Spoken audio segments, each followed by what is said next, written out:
Our guest tonight is super lawyer David Boies, who's been at the forefront of the gay rights battle since the showdown to overturn California's Proposition 8.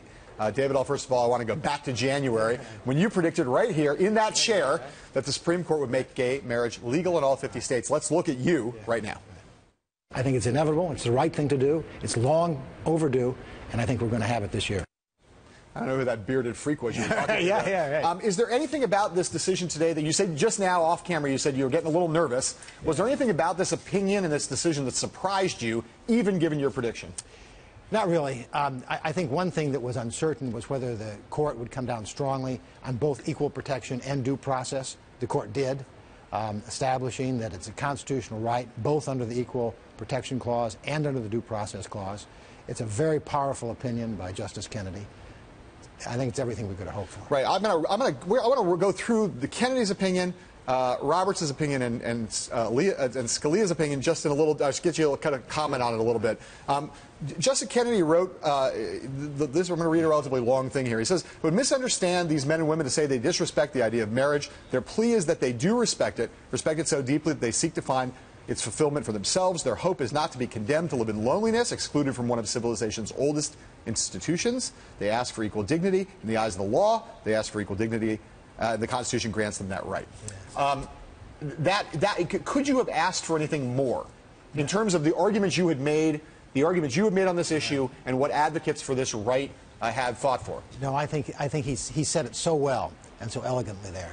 I mean, what we've said from the beginning was that this kind of discrimination seriously harms gay and lesbian citizens, seriously harms the children that they're raising, and doesn't hurt anybody. As he's saying there, this doesn't hurt anybody. It doesn't impair any heterosexual's marriage. It simply restores to these people the rights that they should have of equality. There were those who thought that Chief Justice Roberts might join with the majority. I know you thought there was a chance that would happen. Justice Roberts, I want to read from his opinion. I want to get your view of this. He says the majority's decision is an act of will, not legal judgment. The right it announces has no basis in the Constitution or this court's precedent. The majority expressly disclaims judicial caution and omits even a pretense of humility, openly relying on its desire to remake society according to its own, quote, new insight into the, quote, nature of injustice. And then he later says, whether same-sex marriage is a good idea should be of no concern to us. Under the Constitution, judges have power to say what the law is, not what it should be. His argument is, in the Equal Protection Clause, it's just not there. And we might like gay marriage, we might not like gay marriage, but it's not there. You can't find it in the Constitution. How do you respond to that? Well, you find it right in the Constitution where it says equal protection of the laws. It says everybody's equal. The court ruled in 1967 that the Equal Protection Clause said you can't say to people of different races you can't get married. Now they're saying you can't say that because of sexual orientation you can't marry the person you love. We have expanded the concept of equality, but the concept of equality is written into our Constitution in the Equal Protection Clause. The purpose of the courts is to interpret the Constitution. It is to protect fundamental rights.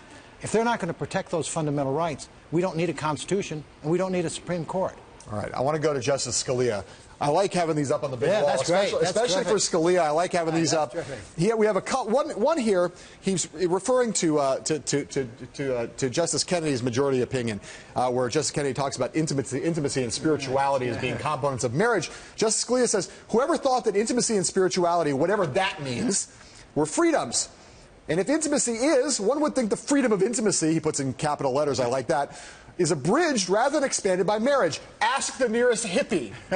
He later goes on and quotes again from Justice Kennedy, and he says that if he had ever been asked to join an opinion that began with these words, the Constitution promises liberty to all within its reach, a liberty that includes certain specific rights that allow persons within a lawful realm to define and express their identity, I would hide my head in a bag. And then he says that those are mystical aphorisms that you would find on a fortune cookie. Here's my question about this. Now, the fact that Justice Scalia is against gay marriage, not surprising. But does he not? This is a collegial body, the Supreme Court. This seems like such an incredibly harsh trashing of a colleague. How do you maintain the collegiality of the court when one member is talking about the other that way? I was surprised at the extent to which Justice Scalia attacked Justice Kennedy personally and sort of attacked his words, not the concepts, not the legal reasoning, but just sort of an almost ad hominem kind of attack. I think that probably reflects Justice Scalia's frustration. Justice Scalia predicted this 12 years ago to the day. 12 years ago in Lawrence, in his dissent, he said, gay marriage is coming. You can't stop it. He said, how are we ever going to say that you can prevent people from getting married? Certainly not on the basis of procreation. Nobody believes that's the purpose of marriage. That's what he said 12 years ago. And I think he saw it coming. He saw this train coming. He is personally very opposed to it. And I think what you see there is speaking out of frustration. Right. I got to ask you a question about you personally here. You know, you have had a storied legal career. You've been involved in a lot of different kinds of litigation, 50 years really in the business, right? If you think about your legacy, the things you've been involved in, is this right at the top of the list as the most important thing you've done? It's right at the top. I can't think of any case I've been involved in that has been more important or more satisfying.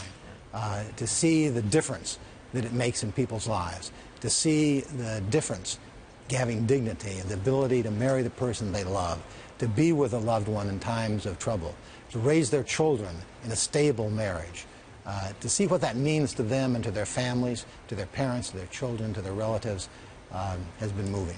Well, there have obviously been a lot of people who played a big role in this, and you have a right to claim to be one of them. Well, a lot of people. I mean, and one of the things that I thought that President Obama got exactly right today, which is that the real heroes here are the gay men and women over decades who came out, expressed their identity, stood proud, and made all of us recognize them for what they were, which is simply another American citizen who deserves all the equal rights.